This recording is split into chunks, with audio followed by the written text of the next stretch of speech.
அனைவருக்கும் வணக்கம்.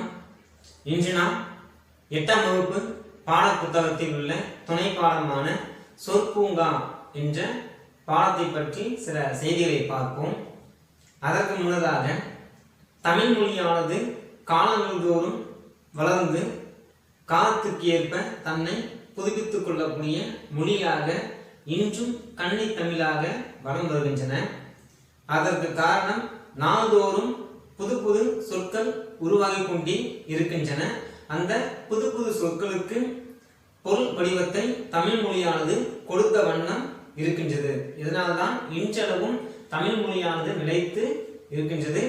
ஏட்டளவிலும் பேச்சு வழக்கிலும், அதாவது பேச்சு வழக்கிலும் எழுத்து வழக்கிலும் தமிழ் மொழியானது இன்றளவும் சிறப்பாக இருப்பதற்கு காரணம் புதிதாக உருவாகக்கூடிய சொற்களும் அந்த சொற்களுக்கு தகுந்த பொருள்களை தமிழ் மொழி கூறுவதன் மூலமே அது நிலைத்து நிற்கின்றது. தமிழ் மொழியில் ஓரெழுத்து ஒருமொழி சொற்கள் அதிகமாக காணப்படுகின்றன. அந்த ஓரெழுத்து ஒருமொழி சொற்கள் அடிச்சொல்லிலிருந்து பல பிற சொற்கள் உருவாவதை பற்றி இந்த வகுப்பில் நாம் விரிவாக பார்க்க போகிறோம். ஓரெழுத்து ஒரு மொழி என்றால் நாம் பேச்சு வழக்கில் அதிகமாக பயன்படுத்துகிறோம். அதாவது தா என்று நாம் கூப்பிடுவோம், தா என்று நாம் சொல்லுவோம். தா என்று சொன்னால் தருக என்பது பொருள் அல்லது கொடி என்பது ஒரு பொருள். இது ஓரெழுத்து ஒரு மொழி. ஓரெழுத்து என்றால் ஒரே எழுத்து ஒரு பொருளை குறிக்கும். அதாவது தா என்பது கொடு என்ற பொருளை இங்கே குறிக்கும். வா என்றால் வருக என்ற ஒரு பொருளும் உண்டு. ஏவல் பொருளும் அதை அழைக்கலாம். வா என கட்டளை இடுவது போல் நாம் அழைக்கலாம். போ என்றால் செல்க என்ற ஒரு பொருள் உண்டு. இதுவும் ஏவல் பொருளில் நாம் அழைக்கலாம். வை என்றால் வைத்தல், அதாவது பொருளை கீழே வைத்தல், வைதல், திட்டுதல் போன்ற பல பொருளை குறிக்கும். அதாவது ஒரே எழுத்து தனித்து நின்று பொருளை தருவது ஓரெழுத்து ஒரு மொழி எனப்படும். ஓரெழுத்து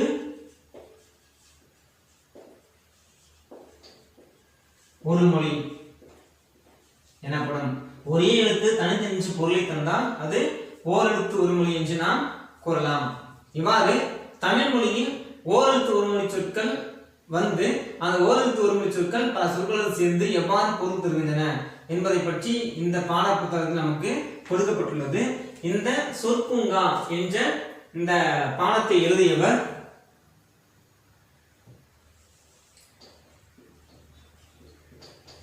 இளங்குமரனார். அதாவது தமிழ் திரு இளங்குமரனார் தான் இந்த பாடத்தை நமக்கு கொடுத்துள்ளார். அவரை பற்றி சில செய்திகள் நாம் சுருக்கமாக காணலாம். செந்தமிழ் அந்தணர், செந்தமிழ் அந்தணர் என்று அழைக்கப்படும் இந்த தமிழ் திரு இளங்குமரனார் ஆசிரியராக பணியாற்றியுள்ளார். இவர் ஒரு சிறந்த உரையாசிரியர், தொகுப்பாசிரியர்,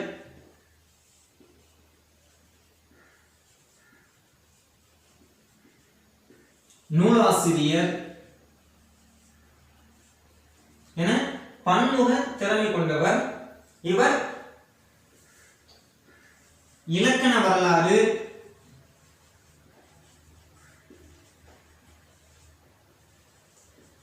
தமிழ் இசை இயக்கம்,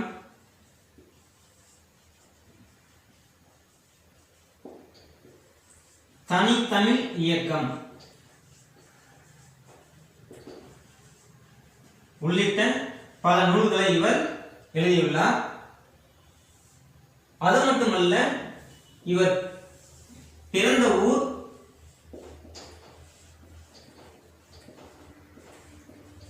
திருநெல்வேலி மாவட்டம் வாழவந்தாபுரம். இதுதான் இவர் பிறந்த ஊர். இவருடைய பெற்றோர் படிக்கராமர், வாழ வந்தமையார். இவருடைய அப்பா பேர் படிக்கராமர், அம்மா பேரு வாழ வந்தமையார். இவர் பிறப்பு என்று பார்த்தோமானால் 30/1/1921 பிறந்தார். இவர் 1946 அதாவது 8/4/1946 முதல் ஆசிரியராக பணியாற்றினார்.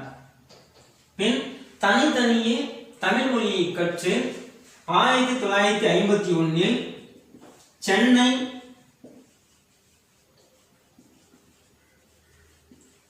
பல்கலைக்கழகம் நடத்தும் புலவர்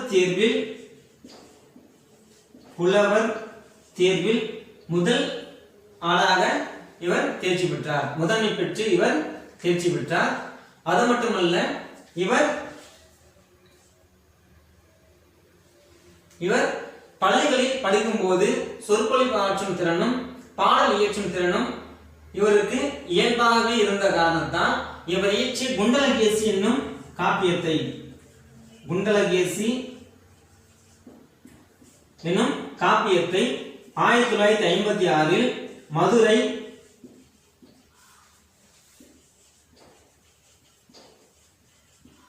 அங்கையர்கண்ணி கோவிலில் அரங்கேற்றப்பட்டது.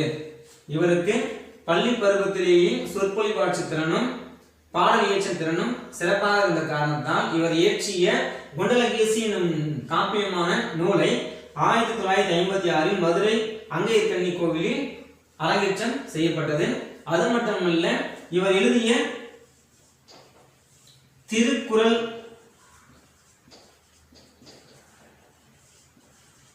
கவிதை தொகுப்பு இவர் எழுதிய திருக்குறள் கவிதை தொகுப்பு 1963 நேரு அவர்களால் வெளியிடப்பட்டது.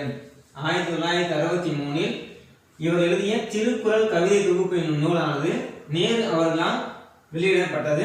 அது மட்டுமல்ல, சங்க இலக்கிய நூல்களில் ஒன்றான புறநானூறு என்னும் இவரது நூல் 2003 திரு அப்துல் கலாம் அவர்களால் வெளியிடப்பட்டது. இவர் சங்க இலக்கியங்களில் ஒன்றான புறநானூறு என்னும் நூல் 2003 அப்துல் கலாம் அவர்களால் வெளியிடப்பட்டது. அது மட்டுமல்ல, இவர் மிக சிறந்த ஒரு பதிப்பாசிரியர் என்றும் நாம் கொள்ளலாம். இவருக்கு 2012 பச்சமுத்து பைந்தமிழ் விருது வழங்கப்பட்டது. அது மட்டுமல்ல, வாழ்நாள் சாதனையாளர் விருது இவருக்கு வழங்கப்பட்டது. பச்சமுத்து பைந்தமிழ் விருது, வாழ்நாள் சாதனையாளர் விருது வழங்கப்பட்டது. அது மட்டுமல்லாமல் பாரதிதாசன் பல்கலைக்கழகம் இவருக்கு டி லிட் என்னும் பட்டத்தை வழங்கி இவருக்கு கௌரவித்தது. அது மட்டுமல்ல, இந்த சொற்பூங்கா என்ற பாடமானது தனிப்பெரும் சிறப்புகள், தமிழ் மொழியின் தனிப்பெரும் சிறப்புகள் என்னும் நூலிலிருந்து நமக்கு எடுத்து கொடுக்கப்பட்டுள்ளது. அதை பற்றிய மேலும் விரிவான செய்திகளை நாம் உள்ளே சென்று பார்ப்போம். அதற்கு முன் நுழையும் முன் மொழி வளரும் தன்மை உடையது. ஒவ்வொரு மொழியிலும் காலந்தோறும் புதிதாக இலக்கியங்கள் தோன்றுவது போலவே புதிய சொற்களும் தோன்றுகின்றன. மொழியானது எக்காலத்தும் வளர்ந்து கொண்டே வரக்கூடிய தன்மையை உடையது. அது காலங்கள் தோறும் புதிய சொற்களை தோற்றுவித்து அதாவது மொழியும் வளரும். அது மட்டுமல்ல, ஓர் அடிச்சொல்லில் இருந்து பல சொற்கள் கிளைத்து பெறுவது மொழி வளர்ச்சியின் அடையாளமாகும். அதாவது அடிச்சொல் என்றால் வேர்ச்சொல் என்று நாம் சொல்லலாம். வா. இதுதான் அடிச்சொல் அல்லது வேர்ச்சொல். இந்த ஓரெழுத்து சொல்லான எழுத்தான இல்ல ஓரெழுத்து பொருளை குறிக்கக்கூடிய இந்த சொல்லானது வேர்ச்சொல் என்று நாம் சொல்லலாம். இந்த அடிச்சொல்லிலிருந்து அல்லது இந்த வேர்ச்சொல்லிலிருந்து நாம் பல சொற்களை உருவாக்கலாம். எடுத்துக்காட்டாக வா என்ற வேர்ச்சொல்லை கொண்டு நாம் வந்து, வந்த, வந்தான், வந்தவர் போன்ற வினைமுற்று, வினையெச்சம், பெயரெச்சம், வினைமுற்று, வினையா அணையும் பெயர் ஆகிய 4 சொற்களை உருவாக்கலாம். வா என்ற ஒரே வேர்ச்சொல்லை அடிச்சொல்லை கொண்டு வந்து என்ற வினையெச்சம், வந்த என்ற பெயரெச்சம், வந்தான் என்ற வினைமுற்று, வந்தவர் என்ற வினையா அணையும் பெயர் ஆகியவற்றை உருவாக்கலாம். இதுபோல ஓர் அடிச்சொல்லிலிருந்து பல கிளை சொற்களை நாம் உருவாக்கலாம். தமிழில் உள்ள ஓரெழுத்து ஒருமொழிகள் பற்றியும் அவற்றிலிருந்து தோன்றி வளரும் புதிய சொற்கள் பற்றியும் அறிவோம். நமக்கு இந்த பாடமானது ஓரெழுத்து ஒருமொழிகள் எத்தனை உள்ளன, அந்த ஓரெழுத்து ஒருமொழியிலிருந்து எத்தனை சொற்கள் உருவாகின்றன என்பதை பற்றி நமக்கு இங்கே கீழே விரிவாக கொடுக்கப்பட்டுள்ளது. அதை பற்றி நாம் இப்பொழுது நாம் பாடத்திற்கு உள்ளே செல்வதற்கு முன்பாக ஓரெழுத்து ஒருமொழிகள் தமிழ் மொழியில் எவ்வளவு கூறப்பட்டுள்ளது என்பதை பற்றி நாம் காண்போம். அதாவது ஓர் எழுத்து என்பது ஒரே எழுத்து தனித்து நின்று பொருளை தந்தால் அதை நாம் ஓர் எழுத்து ஒருமொழி என்று கூறலாம். அவ்வகையில் ஆ என்ற எழுத்தானது சுட்டெழுத்து என்றும் 8 சிவன்,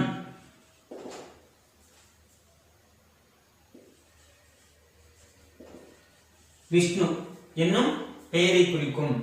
ஆ என்னும் ஓரெழுத்து ஒருமொழியானது சுட்டெழுத்து 8 சிவன், விஷ்ணு என குறிக்கும். அடுத்ததாக ஆ என்னும் ஓரெழுத்து சொல்லானது பசு, அதாவது ஆவு, ஆன்மா, இரக்கம், நினைவு, ஆச்சாமரம் என பல பொருளை குறிக்கும். ஆ என்னும் ஓரெழுத்தானது இங்கே பசு, ஆன்மா, இரக்கம், நினைவு, ஆச்சாமரம் என்னும் ஓரெழுத்து ஒருமொழியை குறிக்கும். ஈ என்னும் ஓரெழுத்தானது சுட்டெழுத்தை குறிக்கும்.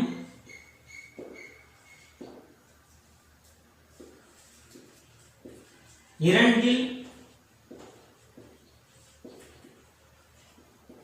ஒரு பங்கு அரை என்பதன் தமிழ் வடிவம்.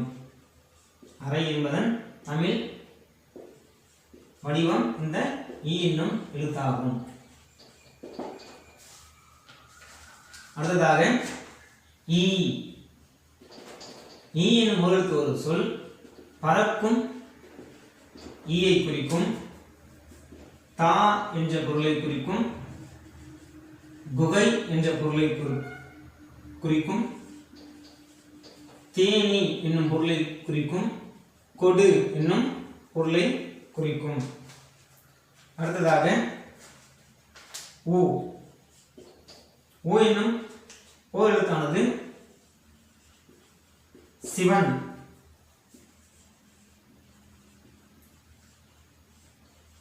ஆச்சரியம்,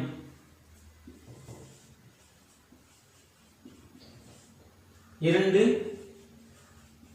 என்பதன் தமிழ் வடிவத்தை இது குறிக்கும். அடுத்ததாக மூ என்பது இறைச்சி, உணவு, ஊன், தசை என்னும் பொருளை குறிக்கும். ஊ என்ற ஓரெழுத்து ஒருமொழியானது இறைச்சி, உணவு, ஊன், தசை என்ற பொருளை குறிக்கும். அடுத்து ஏ என்ற ஓரெழுத்தானது வினா எழுத்து 7 என்பதன் தமிழ் வடிவத்தை இது குறிக்கும். ஏ என்றால் அம்பு எனும் பொருளை குறிக்கும். ஐ என்பது அழகு, உயர்வு, உரிமை, தலைவன், இறைவன், தந்தை, 5 வியப்பு ஆகிய பொருளை குறிக்கும். அடுத்து ஓ என்பது மதகு, அதாவது நீர் தாங்கும் பலகை. நீர் தாங்கும் பலகை, வினா ஆகியவற்றை குறிக்கும். ஔ என்பது பூமி, ஆனந்தம் இவற்றை குறிக்கும். இது உயிரெழுத்துக்கள் பற்றி. உயிர்மை எழுத்துக்களில் சில எழுத்துக்கள் நமக்கு ஓரெழுத்து ஒரு மொழிக்கான பொருளை குறிக்கின்றது. அவை கா எனும் ஓரெழுத்து ஒரு மொழி வியங்கோல் விகுதியாக வரும். வியங்கோல் விகுதியாக வரும். கா என்றால் ஒன்று காத்தல், மற்றொன்று சோலை என பொருளை குறிக்கும். கி என்றால் இரைச்சல் அல்லது ஒலி எனும் பொருளை குறிக்கும். கு என்றால் குவளையும் என்னும் பொருளை குறிக்கும். கு என்பது பூமி, கூவுதல், உலகம் என்னும் பொருளை குறிக்கும். கை என்னும் ஓரெழுத்து ஒரு மொழியானது உறுப்பு, கரம் என்னும் பொருளை குறிக்கும். கோ என்னும் சொல்லானது அரசன், தந்தை, இறைவன் என்னும் பொருளை குறிக்கும். கவ் என்னும் சொல்லானது கொள்ளு, தீங்கு என்னும் பொருளை குறிக்கும். இது காவரிசை. அடுத்ததாக சாவரிசை என்று பார்த்தோமானால் இது காவரிசை, சாவரிசை. இது உயிரெழுத்து.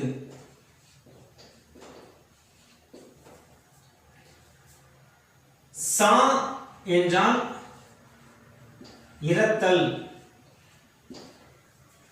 சாக்காடு, மரணம், பேய், சாதல் என்னும் பொருளை குறிக்கும். சி என்றால் லட்சுமி, இகழ்ச்சி,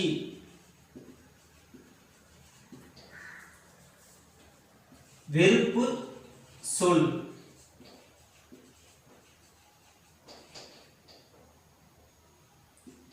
திருமகள் என்னும் பொருளை குறிக்கும். சு என்றால் விரட்டுதல், சுகம், மங்களம் என்னும் பொருளை குறிக்கும்.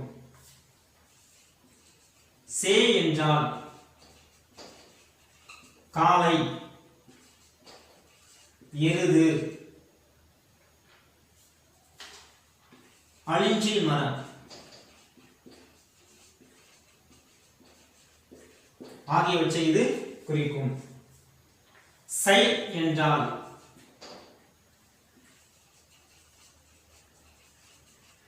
அருவருப்பு, ஒளி, கைப்பொருள் ஆகியவற்றை இது குறிக்கும். சோ என்றால் மதில், அரண் ஆகியவற்றை குறிக்கும்.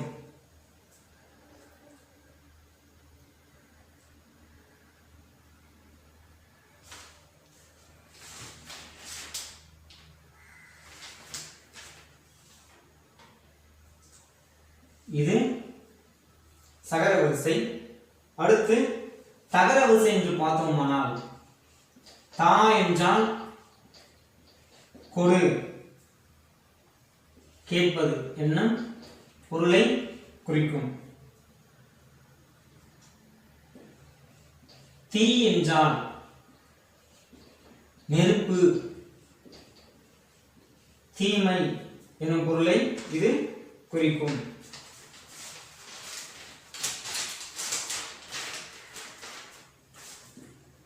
து என்றால் உன், கெடு, பிரிவு, உணவு, பறவை, இறகு ஆகியவற்றை குறிக்கும். தூ என்றால் வெண்மை, தூய்மை ஆகியவற்றை குறிக்கும். தே என்றால் கடவுள், தெய்வம், நாயகன் ஆகியவற்றை குறிக்கும். தை என்றால் தமிழ் மாதமான தை மாதத்தை குறிக்கும். தைத்தல், துணி தைத்தல் குறிக்கும்.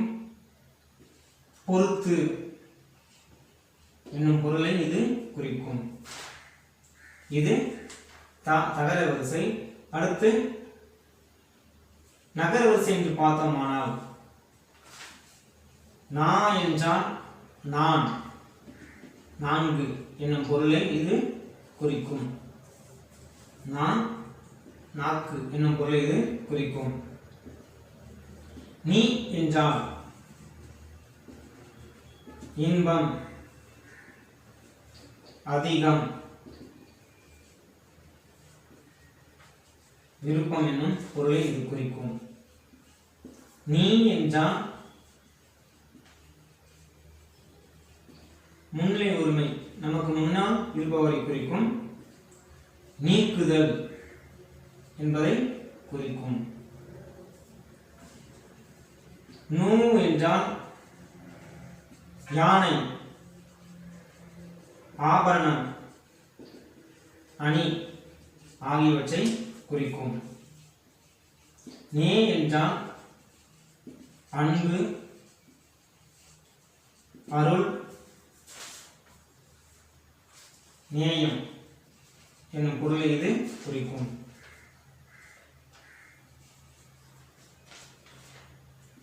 நை என்றால்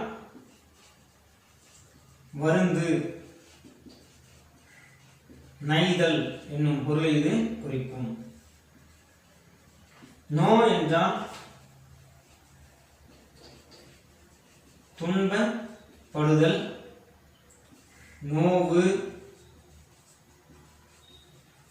வருத்தம் ஆகிய பொருளை இது குறிக்கும். நவ் என்றால்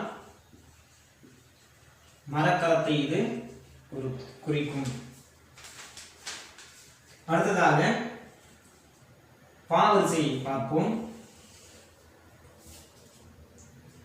பா என்றால் பாட்டு,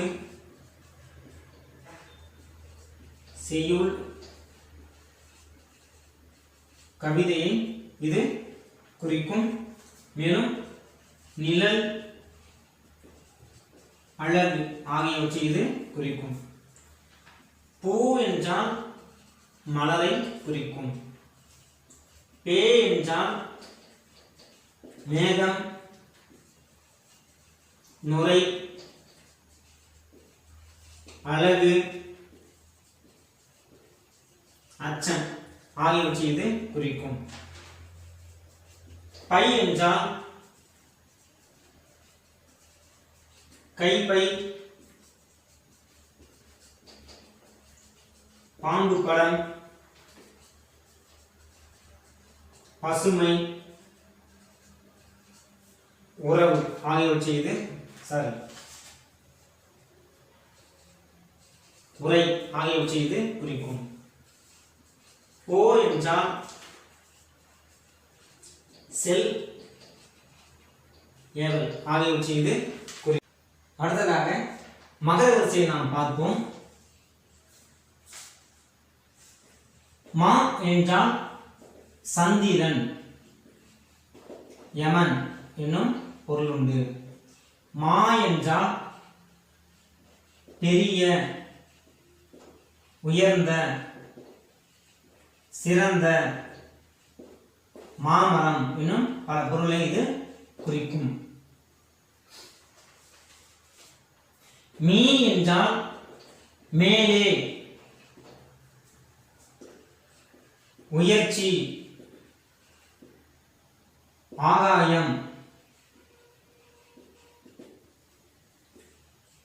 உயரம் என பல பொருளை இது குறிக்கும். மூ என்றால் மூப்பு, முதுமை என பொருள் குறிக்கும். மே என்றால் மேலே, மேன்மை எனும் பொருளை இது குறிக்கும். மை என்றால் கண்மை, அதாவது கருமை, அஞ்சனம்,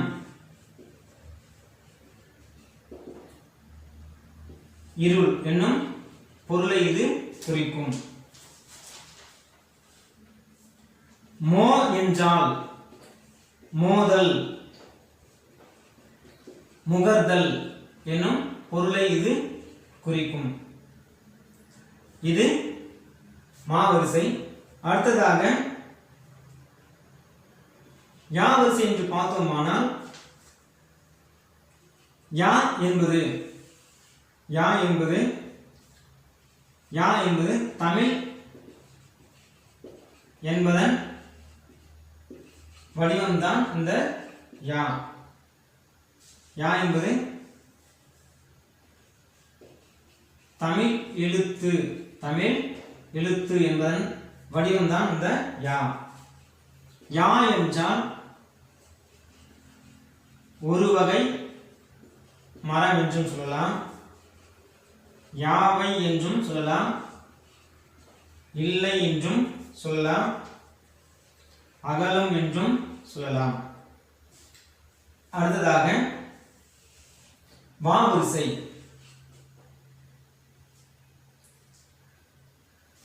வா என்பது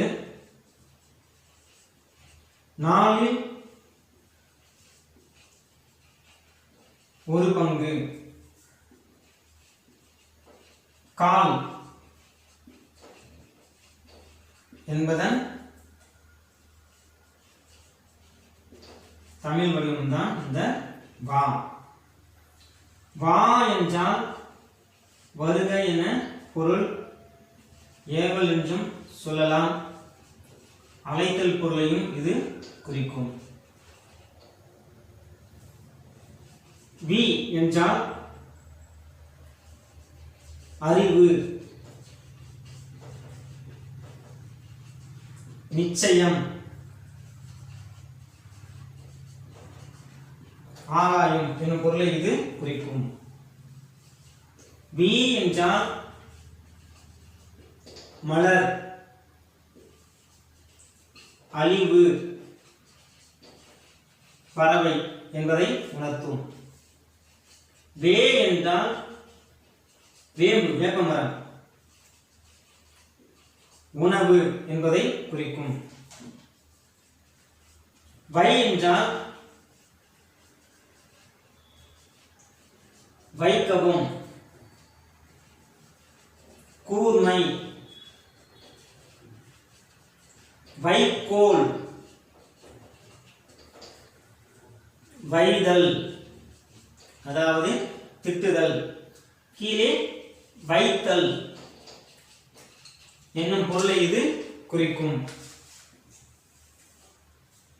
வவ் என்பது வவ் என்றால் வவ்வுதல், கவ்வுதல்,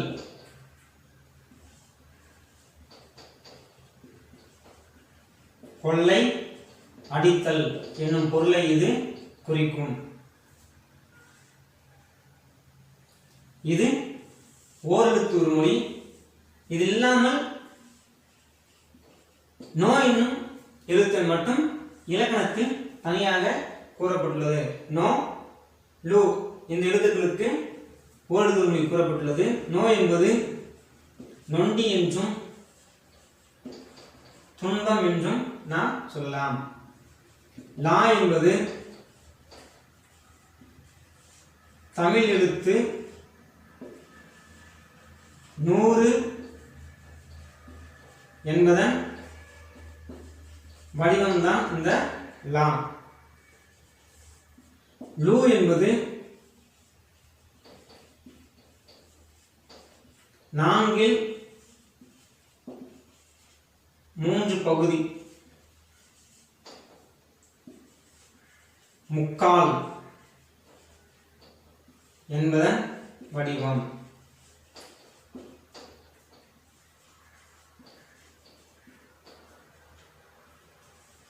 ரு என்பது